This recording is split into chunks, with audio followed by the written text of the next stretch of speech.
கிறிஸ்துவுக்குள் அன்பான காலைக்கு நிகழ்ச்சி நேரத்திலே மீண்டும் இந்த புதிய மாதத்தில் உங்களோடு கூட இயேசுவின் இனிதான நாமத்தில் இணைவதில் மிகுந்த மகிழ்ச்சி அடைக்கிறேன்.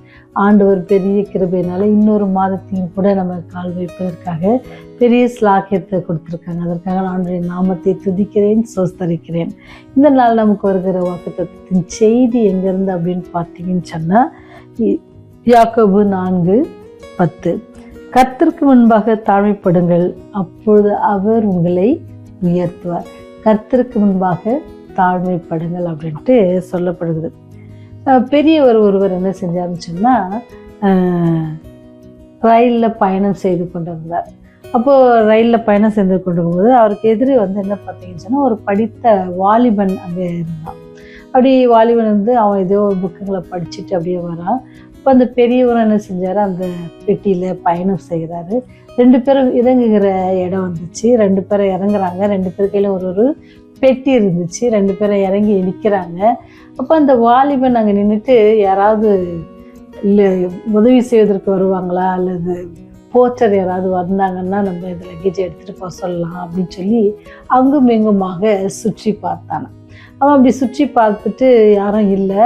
அப்போ அந்த பெரியவர் என்ன செஞ்சார் அப்படின்னு சொன்னால், இந்த தம்பி ஏதோ எதிர்பார்க்குறாரு, அவருக்கு இந்த பெட்டி தூக்கிட்டு நடக்க முடியல போல், சரி நம்ம போய் கிட்ட ஏதாவது கேட்போம் அப்படின்னு சொல்லி அவர் அந்த வாலிபன்கிட்ட போய் கேட்குறாரு, தம்பி உங்களுக்கு இந்த லக்கேஜ் மட்டும்தான் இருக்குதா, இல்லாட்டி வேறு ஏதாவது உங்ககிட்ட லக்கேஜஸ் இருக்குதா அப்படின்னு கேட்டாராம். இல்லை இந்த ஒரு பெட்டி மாத்திரம் தான் ஐயா இருக்குது அப்படின்னு சொல்லி. ஒன்றா உங்களுக்கு தூக்க கஷ்டமாக தான், நான் ஒன்றா உங்களுக்கு உதவி செய்யட்டுமா அப்படின்னு சொன்னார். சரிங்க ஐயா. அப்போ அவர்கிட்ட முதியவர்கிட்டையும் ஒரு பெட்டி இருந்துச்சு, சின்ன பெட்டி. இப்போ 2 பெட்டிகளையும் எடுத்து அப்படியே வெளியே நடந்து ஸ்டேஷன் விட்டு வெளியே வந்ததும் அவர் தங்குகிற இடத்திற்கு கொண்டு போய் அந்த விடுதிக்கிட்ட விட்டாராம். அப்படி விட்ட உடனே அந்த வாலிபன் தன் பாக்கெட்டில் இருந்து என்ன செய்கிறாங்க, காசு எடுத்து கொடுத்தாங்க. அப்போ அந்த பெரியவர் சொன்னாரா, தம்பி நான் காசுக்காக இதை செய்யலை, இதை நான் ஒரு ஹெல்ப்பாக தான் செஞ்சேன் அப்படின்ட்டு சொன்னாராம். இது சேவை, இது கூலிக்காக செய்யலை, சேவைக்காக செய்தேன் அப்படின்னு சொல்லி அந்த வயதானவர் சொல்லிட்டு போயிட்டாராம். அப்படி போயிட்ட பிறகு அந்த இரவில் ஈவினிங்கில் என்னச்சுன்னா ஒரு பாராட்டு விழா நடக்க இருக்குது. அந்த பாராட்டு விழாவை கலந்து கொள்வதற்கு தான் இந்த வாலிபனம் வந்திருக்கிறான். இப்போ அந்த பாராட்டு விழா, பெரிய பாராட்டு விழானோடனே அங்கே போய் அங்கே நின்று உட்காந்துருக்கும் போது அவனுக்கு ரொம்ப ஆச்சரியமாக இருந்துச்சான். ஏன்னு சொன்னால், அங்கே அவரை இவருக்கு பெட்டியை தூக்கின அந்த மனுஷர் பேர் என்ன அப்படின்னு சொன்னால், ஈஸ்வர சந்திர வித்யாசாகர். அவரு தான் அங்கே அவருக்கு பாராட்டு. அந்த வயதானவர், அந்த பெரியவர் தான் அந்த பெட்டியை சுமந்தவர் தான் அந்த பாராட்டின் நாயகன் அப்படின்னு பார்த்தது அந்த வாலிபன் அப்படியே வியந்து போயிட்டானா. ஏன்னு சொன்னால், வேதம் சொல்லுகிறது, என்ன சொல்லுகிறது, நமக்கு ரொம்ப பணிவு வேண்டும், மேன்மைக்கு முன்னானது தாழ்மை அப்படின்னு சொல்லி நீதிமொழிகள் 15:33 சொல்லப்படுது. ஒரு திருக்குறள் கூட இவ்வாறாக சொல்லப்படுகிறது. என்ன சொல்லுது அப்படின்னு சொன்னால், பெருக்கத்தில் வேண்டும் பணிவு அப்படின்னு சொல்லி அந்த திருக்குறள் முடியும். நம்மகிட்ட எல்லா காரியங்களும் எவ்வளோ உயர்ந்து போனாலும் நம்மக்கிட்ட இருக்க வேண்டியது என்ன அப்படின்னு சொன்னால், தாழ்மையின் குணம். ஏன்னு சொன்னால், அந்த தாழ்மையின் குணம் யார்கிட்ட இருந்துச்சு அப்படின்னு நம்ம பார்க்குறோன்னு சொன்னால், இந்த குணம் ஆண்டவரத்தில் ரொம்ப அதிகமாக இருந்துச்சு. அவர் தன்னுடைய மரண பரியந்தம், சிலுவையின் மரண பரியந்தம் தன்னை தாழ்த்தினார் அப்படின்னு சொல்லியிருக்கோம். நமக்கு அந்த மாதிரி குணாதிசயங்கள் இருக்கிறதா? நம்மை தாழ்த்துகிறவர்களாக இருக்கிறோமா, அல்லது எப்போதுமே நம்மை உயர்ந்த இடத்துல நினைச்சு மற்றவங்களெல்லாம் தாழ்வாக நினைக்கிறோமா அப்படின்னு சொல்லி நாம் யோசிக்கணும். நாம் எப்பவுமே என்ன செஞ்சிடக்கூடாது, மறந்துடக்கூடாது. ஆண்டவர் நம்ம எடுத்த காரியங்கள், நம்ம எவ்வளோ இதிலிருந்து நம்மை தூக்கி எடுத்திருக்கிறாங்க அப்படின்றத நம்ம எப்பவுமே நினைவில் வச்சுக்கணும். ஏன்னு சொன்னால், அதை மறந்து போனோம் அப்படின்னு சொன்னால் நமக்கு என்ன வந்துடும், நமக்குள்ள மேட்டுமையான எண்ணங்கள் வந்துடும்.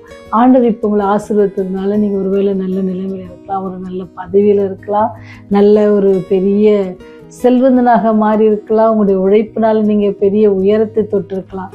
எல்லாவற்றுக்கும் இங்கேருந்து தான் வந்திருக்கோம், கீழே இருந்து தான் வந்திருக்கோம். ஒரே நாளில் பிறக்கும் பொழுதே யாரும் இல்லை பெரிய பிஸ்னஸ் மேன் கிடையாது. இல்லை, நம்ம ஆண்டவர் நம்மை வழி நடத்துங்க. அப்போ நம்ம என்ன செய்யணும், வாழ்க்கையில் எல்லாம் இருக்கும்பொழுது தான் நம்ம எப்படி இருக்கணுமா, தாழ்மையாக இருக்கணும்.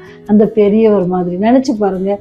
நமக்கு இப்போ பாராட்டு விழா நடக்க போகுது அப்படின்னு அந்த இடத்துக்கு நான் போக போகிறேன்னு இன்றைக்கி நான் இறங்கியிருக்கேன்னு சொன்னால் என்னுடைய நடைகள் எப்படி இருந்திருக்கும், என்னுடைய வார்த்தைகள் எப்படி இருந்திருக்கும் அப்படின்னு சொல்லி நான் யோசித்து பார்த்தேன். இதை வாசிக்கும் பொழுது என்னை நான் யோசித்து பார்த்தேன். நம்ம எவ்வளோ பெருமையாக போயிருந்திருப்போம்ல. ஆனால் அந்த பெரிய இடத்துல இருந்த அந்த குணத்தை பாருங்கள். இன்னொரு வாலிபனுக்கு, இன்னொரு வயதானவருக்கு இல்லை, அவர் உதவி பண்ணது யாருக்குன்னா ஒரு வாலிபனுக்கு அவர் உதவி பண்ணியிருக்காரு. இப்போ நீங்களும் நானும் தனித்து கொள்ள வேண்டிய பெரிய குணாதிசயம் இந்த தாழ்மையின் குணாதிசயம். நீங்கள் மேன்மடையணும் அப்படின்னு சொன்னால் என்ன செய்யணுமா, உங்களை தாழ்த்துறவர்களாக நீங்கள் இருக்கணும். எப்படி ஆண்டவர் என்ன செஞ்சார், மரண பரியந்தம் தன்னை தாழ்த்தினார். கர்த்தர் நம்ம அனைவருக்கும் தாழ்மையின் சிந்தனையையும் குணலட்சணங்களையும் கொடுக்க என்ன செய்யணுமா, ஒவ்வொரு நாளும் நம்ம ஜெபத்தில் ஆண்டவர்கிட்ட கேட்டு பெற்றுக்கொள்ளணும். ஏன்னா அதெல்லாம் ஈஸியாக நமக்கு பெற்றுக்கொள்கிற குணாதிசயங்கள் இல்லை. தாழ்மையாக இருக்க யாருக்காவது பிடிக்குமா, இல்லை. எப்பவுமே ஃபஸ்ட்டு நம்ம இருக்கணும் தான் நினைப்போம், உயர்ந்த இடத்துல இருக்கணும் தான் நினைப்போம். தவறு இல்லை. ஆனால் ஆண்டவர் சொல்கிறாரு, மேன்மைக்கு முன்னானது தாழ்மை அப்படின்னு சொல்லி.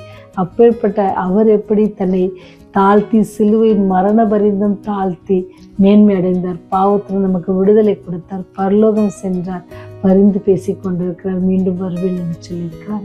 இத்தனை காரியங்கள் அது எப்படி நடந்துச்சு, அதற்கான வழிகள் என்ன அப்படின்னா மரண பரியந்தம் தன்னை தாழ்த்தினதுனால. அப்பேற்பட்ட குணாதிசயத்தை உடைய தெய்வத்தை வணங்குறவங்களும் எப்படி இருக்கணுமா, அவரை பிரதிபலிக்கலாம் இருக்கணும். அந்த தாழ்மை குணத்தை நீங்களும் நானும் பெற்றுக்கொள்வோமா? ஜெபம் செய்வோம். கிருபையும் இரக்கம் நிறைந்த தகப்பனே, உம்மை நோக்கி அப்பா பிதாவென்ற கெஞ்சும்படி கேட்கும்படி மன்றாடும்படி நீர் கொடுத்த பெரிய வாய்ப்புக்காக நன்றி ஆண்டவரே.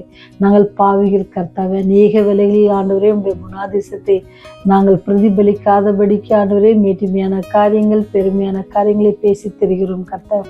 அப்படி அல்ல ஆண்டவரே, நாங்கள் உமக்கு பிரியமான பிள்ளைகளாய் வாழ நீங்கள் கிருபை செய்யுங்க ஆண்டவரே. மனத்தாழ்மையோடு இருக்கிறவனே நீர் உயர்த்துவேன் என்று சொன்னீங்களே சாமி.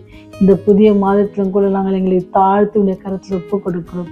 இந்த மாதம் முழுவதும் எங்களை கண்ணின் மணி போல பாதுகாத்து கடந்த மாதத்தை கடந்து வர செய்தது போல இந்த மாதத்திலும் எங்களை செய்வீர் என்ற விசுவாசத்தோடு அந்த நம்பிக்கையோடு உடைய அன்பிலை நிலைத்திருக்க எங்களை நீங்கள் பக்குவப்படுத்துங்க சாமி. தொடர்ந்து எங்களோடு கூட இருங்க ராஜா. உமக்கு உகந்த பிள்ளைகளாக ஜீவிக்க எங்களுக்கு கிருபை செய்யுங்க.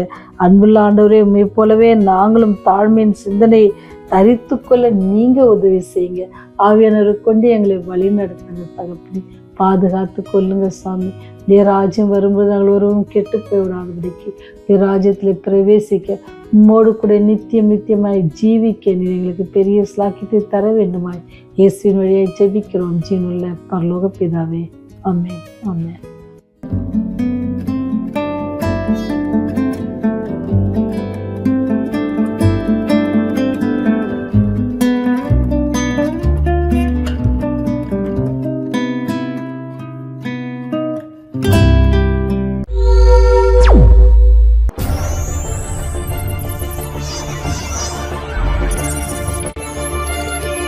நீங்கள் பார்த்துக் கொண்டிருப்பது உங்கள் ரிவைவல் டிவி.